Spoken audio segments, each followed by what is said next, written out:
ఒక చిన్న గ్రామంలో వేదాన్య అనే 3 సంవత్సరాల చిన్నారి ఉండేది. ఆమె చిరునవ్వుతో, ప్రేమతో నిండి ఉండేది. వేదాన్యకి బయట ఆడడం, మొక్కలతో మాట్లాడటం చాలా ఇష్టమైంది. ప్రతి ఉదయం వేదాన్య తన అమ్మమ్మ తోటలోకి పరిగెత్తుకుంటూ వెళ్ళేది. ఆ తోటలో రంగురంగుల పూలు, చిన్న చిన్న చెట్లు, పచ్చని గడ్డి ఉండేది.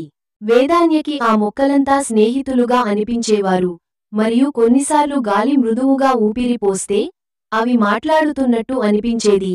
ఆమెకు చాలా ఇష్టమైన మొక్క సన్నీ అనే ఒక ఎండు గులాబీ. అది ఎప్పుడూ సూర్యుని వైపు తిరిగి వెలుగులో మెరిసేది.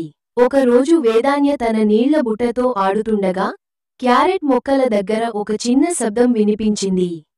అది టైనీ అనే చిన్న టొమాటో మొక్క. ఏమైంది టైనీ అని వేదాన్య అడిగింది. వేదాన్య అతని దగ్గర కూర్చుంది. నేను కూడా చిన్నదే టైనీ, కానీ రోజురోజుకీ ఎదుగుతున్నాను. నీకు ప్రేమ, నీళ్లు, సూర్యకాంతి ఉంటే నీవు కూడా ఎదుగుతావు. అప్పటి నుండి వేదాన్య ప్రతిరోజూ ముందుగా టైనీని చూసేది. అతనికి నీళ్లు పోసేది, పాటలు పాడేది, ఎక్కువ వేడిగా ఉన్నప్పుడు తన టోపీ పెట్టి కప్పేది.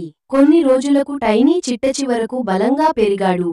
ఒక రోజు ఉదయం అతని ఆకుల మధ్య ఎరుపుగా మినుకు చూస్తే వేదాన్య ఆశ్చర్యపోయింది.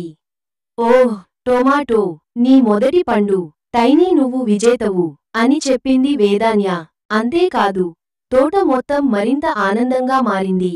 వేదాన్య, సన్నీ, రోసీ, టైనీ అందరూ కలిసి చిరునవ్వులు, ఆటలు, చినుకుల్లో నాట్యం చేసేవారు. వేదాన్య చిన్నదే అయినా ఆమె ప్రేమ పెద్దది. ఆ ప్రేమతోనే తోట వికసించింది. గాలి చప్పుళ్లలో అప్పటికి కూడా ఒక మాట వినిపించేది, ధన్యవాదాలు వేదాన్య.